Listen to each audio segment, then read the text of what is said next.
Want to play next, we're bringing everything that is awesome, and I do mean awesome in gaming, like this. We ran into this game Heartworm. I love the PS1 forum on Reddit. They have such a great community. Cool, it is hooked to controller. So I decided to check it out. It looks like the old PS1, PS2 graphics, but they really tried to expand on body language. So, what's my other option? We can do a little bit more of like a sharpened movement, camera relative or player relatives. Do you guys like the old PS1 look and feel? I feel like you do. Tank retro. I like over the shoulder. I think that's my only. I'll go ahead with their concessions to reality. We'll do that. Gotta frame in a little bit here.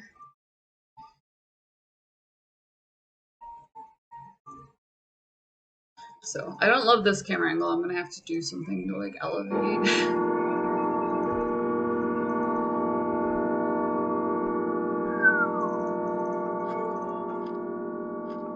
Look at this place. Doesn't look like it's been cleaned in a while. I think that's the only downside to retro graphics is everything looks dirty and they kind of roll with that. It's like Sorry a thing. you haven't heard from me in a while.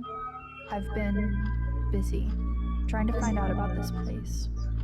You're not gonna believe me, and I don't even know if I really believe it myself, but I guess a part of me must, because I'm going. It's far, on an abandoned road, a few miles from that power plant in the mountains.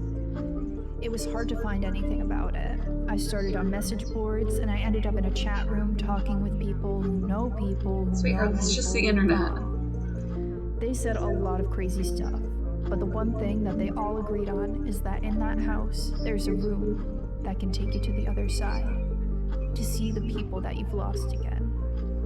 The thing is, no one who's gone has ever come back, and that's why I'm writing you. Not for advice, not to get you to talk me out of going. Actually, by the time you read this, I'll already be there. I just wanted to let you know, in case I don't come back. That way you won't be wondering where I've gone. Either way, you don't have to worry. The demon inside of me agrees with me. That's amazing. I love it when that happens.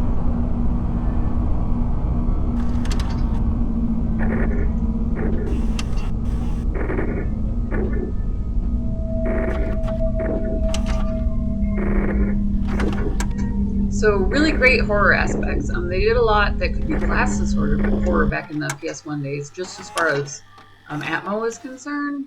How you class a genre is really interesting. So we just finished with that battle. All the games now have their bunkers of knowledge, which get applied to all the pieces, like level design, etc. They started out with, head devs, and that was it. You had grunts, so you had like an art department or etc. But you had one ring to rule them all there.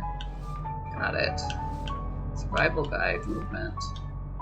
I wonder if it's behind my head. It is not. It's not behind my head. Switch between the tank and modern. Press escape or start. Got it. What did I do? I love my port. Look at her. She's amazing. I would love it if they did more of this. The head portrait is a big part of narrative, but it also needs to be in it. Like, you need to represent. Alright. Got a camera. Wow, there is torque on this. Back up to it. What am I doing? I need to go this way. Why can't I get the camera? I have a lighter, batteries, and what looks like smokes, I think? Backing up to me. Why do I want to go around this camera? I want the camera. Pick me. Okay. I don't know why I'm in denial. There we go. The bottom button takes it. My PS skills are rusty. Alright. Survival guide. Equipment. You can equip or use some items you find. For example, a camera which can defend against enemies and interact with some objects in the world. Cool. Open your inventory with tab or Y and select the camera. Again, we're going to do this. That's cool. I'm going to equip this. So now I will auto-use it. Did I just look behind my butt when I hit that? Or was it just random character motion? Why am I slaloming? I'm really bad with the joystick. Survival guide aiming. This seems important. Once you equip the camera, ready it by holding the right mouse button or the left shoulder button. Got it. Use your right joystick or D-pad to aim. Got it. The reticle. It's reticular.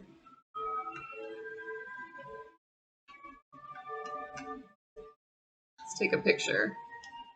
What's the trigger? Oh, that is. Okay. Oh, and it's gone. Look at me. I don't know where my focal point is, obviously. There we go. It's not the center of the screen. And I really want it to be. As you can see by the strafing. Cool. So I think that we can camera this open.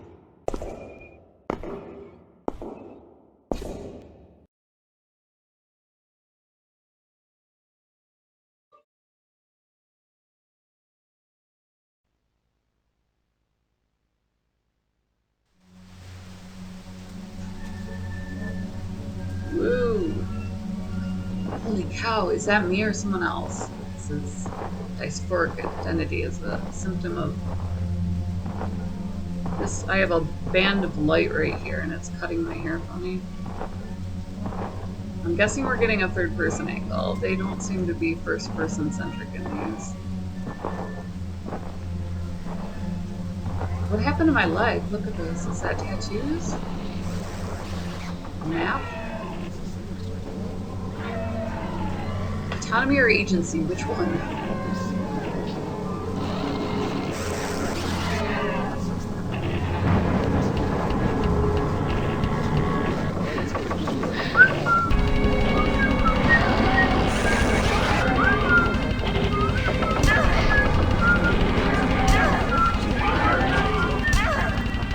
Oh my gosh! Oh, I do something! I do something about this. That's it? I should probably run.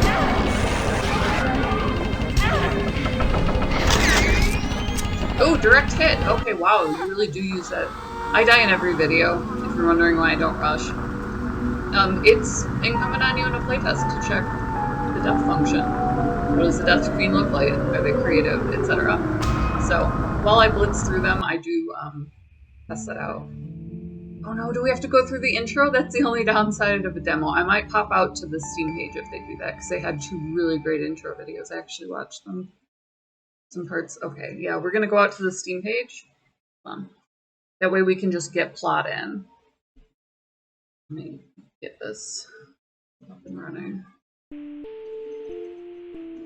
So yeah, incredible portraits in this.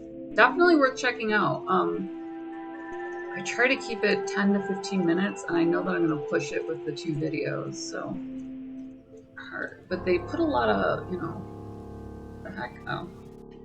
Heartworm. Let's see. Alright, we're going to close this down. Do I abuse my computer? Yes. And you know what? It abuses me back, so don't judge. Alright. What do you got for me, friend? Hey. I got achieve? Sorry you haven't heard from me in a while. I've been busy trying to find out about this place. Yeah, so body language. They really ran with it. You're not gonna believe me, and I wanted to see what she looked like when she died. I don't even know if I really believe it myself. I started on message boards, and I ended up in a chat room talking with people who know people who know people who've gone. They said a lot of crazy stuff, but the one thing that they all agreed on is that in that house, there's a room that can take you to the other side, to see the people that you've lost again. I just wanted to let you know, in case I don't come back. I'm sorry, but I don't have any other choice. I feel like you do. Can't keep going That might be judgmental. not knowing.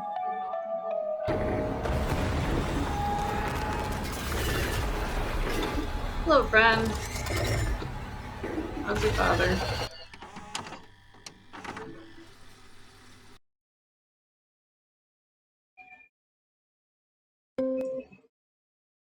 Ooh, let's full screen this. So it looks like the same intro. They kind of had a limited scope there. The gameplay is very simple. So that's kind of the thing with PS1 graphics. If you don't understand Atmo, like if you're using Atmo instead of understanding, which is fine because you're advancing a genre that needs to be kept, at its core principles, then you're going to have this. You're going to have objects that you can interact with that will possibly trigger cutscenes. They're going to use the same thing for save points. And the only time that you're going to be you is when somebody else is interacting with you.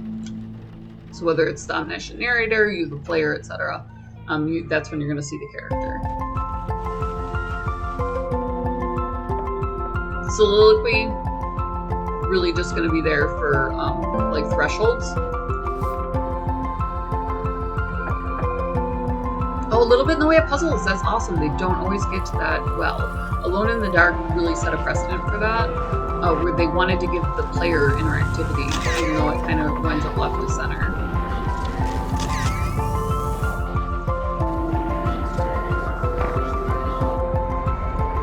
But we got most of the combat sequencing down, just really fast. The camera is your weapon. You're using that to capture your memories, but also to fight them. So interesting, female protag. They brought a lot of her personality in a few gameplay movements. The fact that the exodus points are not centered on the screen was a big one. Use of objects in narrative, and then obviously the combat. Pass through the threshold and enter a world born of memories. Oh, they really did this on purpose. That's really creative use. So like I said, if you're not using Atmo, if you do want to preserve, I hate that band of light so much. Defend yourself with a camera while solving death's mysteries in a reverent evolution of 90s survival horror, integrating both fixed cameras and over-the-shoulder perspectives. Yeah, so they really went for it. Fixed cameras are focal points for a lot of actors. That's why this genre is very interesting to me, because PS1, like I said, classed as horror and didn't mean to. So we got some incredible movies out of it, like the Resident Evil is standout. The entire franchise went large. Planned release is 2025. Looks smart and tightly made, a real gem. Like the first Silent Hill, right down to the tank controls with the protag. It looks like she stepped out of OG Tomb Raider.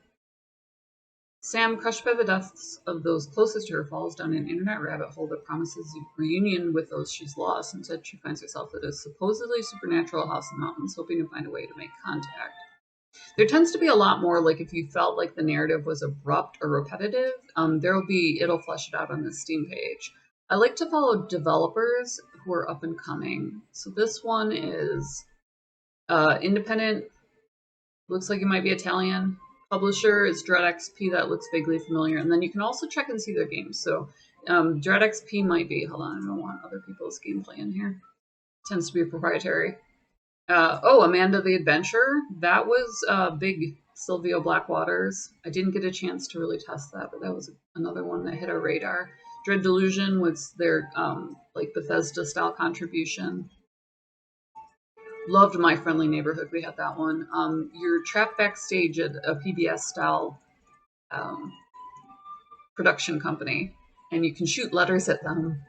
Really interesting premise and very well executed. So it looks like what they're going for. Mortuary Assistant just came out. That was horrifying. So they do a lot of horror, but they're really looking to expand their horizons.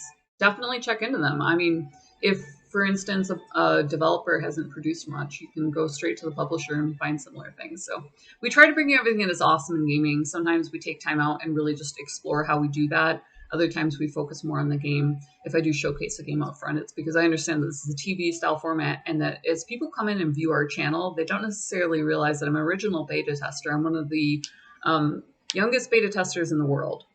If that makes any sense with this much experience. So I help launch Bethesda software. So this is kind of my jam. I love to bring you guys, see it first and how you get to that, and then how to personalize that, because there's really a lot that goes into our culture of play. So we do love that.